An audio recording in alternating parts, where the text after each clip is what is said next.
Hello everyone, and welcome to my Days of Lives official channel. I hope everyone is having a wonderful day.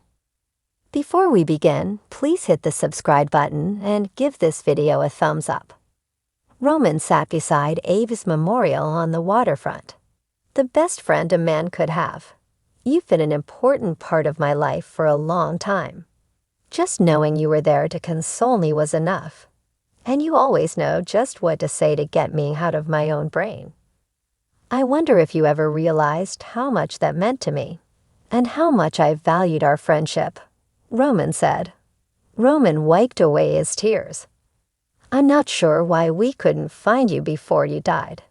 But I'm sorry. I really miss you. You were such a unique individual, Roman added. Roman began to sob, overcome by emotion. Sean and Kristen had lunch together at the pub. Belle raised an eyebrow as Sean drank a beer. You're on duty, Sean. Do you believe you should drink? Belle inquired. Sean contended that it was hot outside and that one beer was sufficient. I'm taking a lunch break. I'm not drunk, Sean clarified. Belle gave Sean a disapproving glance. I tried to give you space because I know you're in pain, Belle explained. Belle refused to allow Sean to continue drinking. Fine, you're in charge. Why don't I miss lunch as well, Sean muttered. Sean stormed out, declaring that he had lost his appetite. What was all that about? Roman inquired as he approached Belle's table. Sean, Belle said, was still drinking excessively due to his guilt about Beau's illness. I was hoping he'd ease up on himself by now, Roman explained. Sean is well aware that no one blames him. He just can't seem to stop blaming himself, Belle said. EJ and Kate hurried into Megan's room to confront her, but were surprised to see Gabby handcuffed in Megan's place. Where the hell is Megan? EJ inquired. Gabby revealed that she went to the hospital to confront Megan about Harris indoctrination. EJ informed Gabby that his memory had returned, and he confirmed that Megan was behind the murder plot against Stefan. I came here to choke the truth out of Megan, EJ explained. I came up here to do the same, remarked Gabby. EJ inquired of Gabby as to how Megan had turned the tables on her, while Megan was suffering from a gunshot wound. Gabby stated that she was questioning Megan when Rolf grabbed her from behind. What prompted Dr. Rolf to return? Kate inquired. Rolf had returned, Gabby remarked, because he had heard that EJ and Kristen had retrieved their memories. Do you have any idea where they went? EJ inquired. Gabby shrugged when asked if Rolf had mentioned the submarine. EJ bolted from the hospital. As much as I want EJ to catch Megan, I'm pretty sure she's at the bottom of the sea by now, Gabby grumbled. Gabby questioned Kate's presence at Megan's house after she phoned the cops for assistance with the handcuffs. Gabby inquired, how are you involved with her? Gabby responded to Kate's remark of Megan attempting to kill her by saying that she could understand if Kate wanted to kill Megan. Sean stormed into the room, demanding to know which of the two women had let Megan to flee. Gabby laughed. Gabby told Sean that Rolf had escaped with Megan on a submarine after Sean freed the handcuffs. How long ago did they leave? Sean inquired. Maybe an hour, Gabby said. Sean bolted from the room. Gwen accepted Dimitri's proposal at the Salem Inn. I'm taken aback. Don't get me wrong, I'm delighted, but I'm astonished, Dimitri said. Gwen admitted to being apprehensive at first, but changed her mind when Megan was shot. Gwen indicated that she made her decision based on what Megan said, but largely on how Dimitri handled his mother's predicament. I could see how much you adored her and how terrified you were of losing her. There was a lot more to it than that. I think I saw another side to you, Dimitri. I have a tender and vulnerable side, Gwen admitted. Gwen observed that Dimitri was more than his criminal history. You're only human, Dimitri. And a lovely human at that, Gwen added.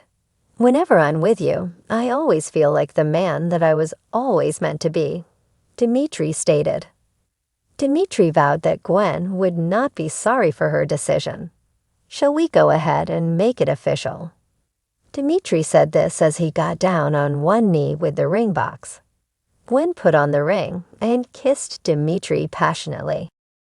I need to call my mother and tell her the wonderful news, Dimitri remarked as he stepped away from Gwen.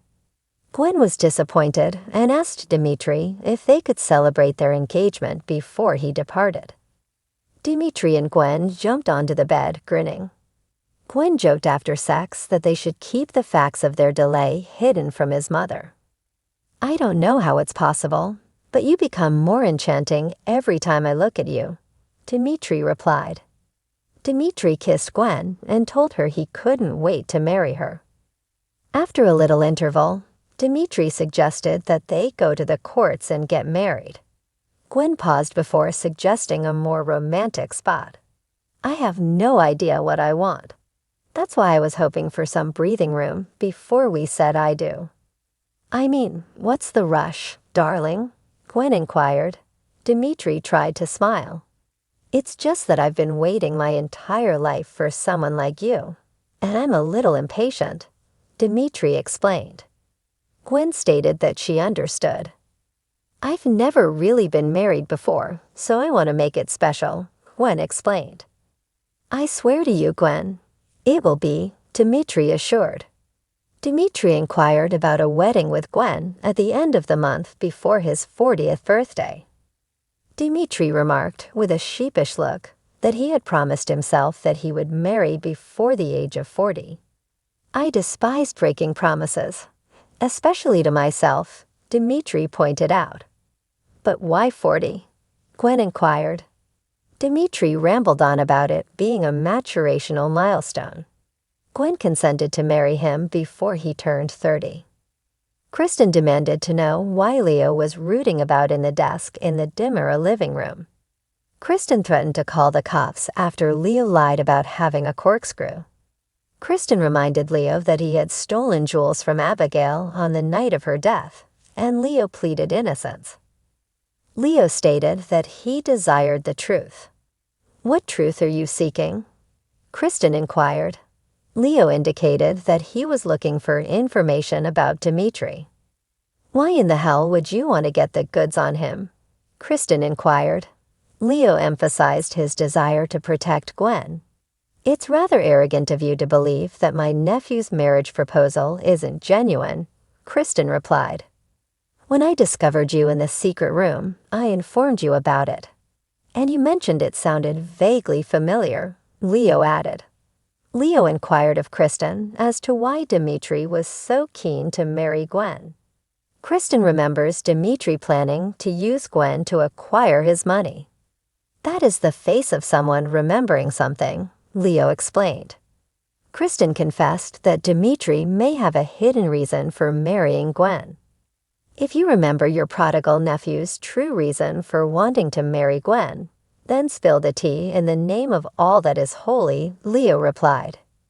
Gwen, according to Leo, deserved to know the truth. Kristen said that because she had obtained Gwen's pardon, Gwen owed her. You and EJ would still be in the secret room if I hadn't been Johnny on the spot and showed up when I did, Leo said.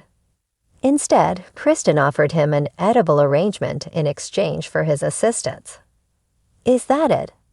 Damaras, why don't you just close ranks and screw everyone else? Leo inquired. We Damaras protect what's ours, Kristen hissed. Kristen told Leo to leave. Leo pretended to leave the house before creeping up the stairs unnoticed by Kristen. Nicole went to the docks to pay her respects at Abe's memorial. Eric came around the corner as Nicole kissed her fingers and stroked Abe's portrait. I thought I'd pay my respects as well, Eric explained. Nicole's health was brought up by Eric. Nicole stated that the doctor had given her a clean bill of health, but EJ was not present for the appointment. EJ and Kristen went to see your mother, to see if she could help them remember why Megan pulled them into that secret room, Nicole explained. Eric inquired as to why EJ had not waited till Nicole's doctor's appointment. He wanted to go to my appointment, but I told him it was more important that he recover his memory, if that's even possible, and make his lunatic sister pay for what she's done, Nicole explained. After Nicole's scare, Eric expressed concern about her health. Thank you, but EJ is concerned about his unborn child as well. And he adores both this baby and me. And I adore him, Nicole retorted. I shouldn't call EJ's devotion to you or the baby into question. It's just a knee-jerk reaction after all those weeks he left you alone, Eric explained. Nicole nodded and apologized for being defensive. I can't image the anguish you're feeling right now, after everything that has occurred with the baby and now with Abe. It's heartbreaking, Eric stated. Nicole's eyes welled up as she cried. I can't believe he's gone. It's completely unjust. He was such a nice guy, Nicole added.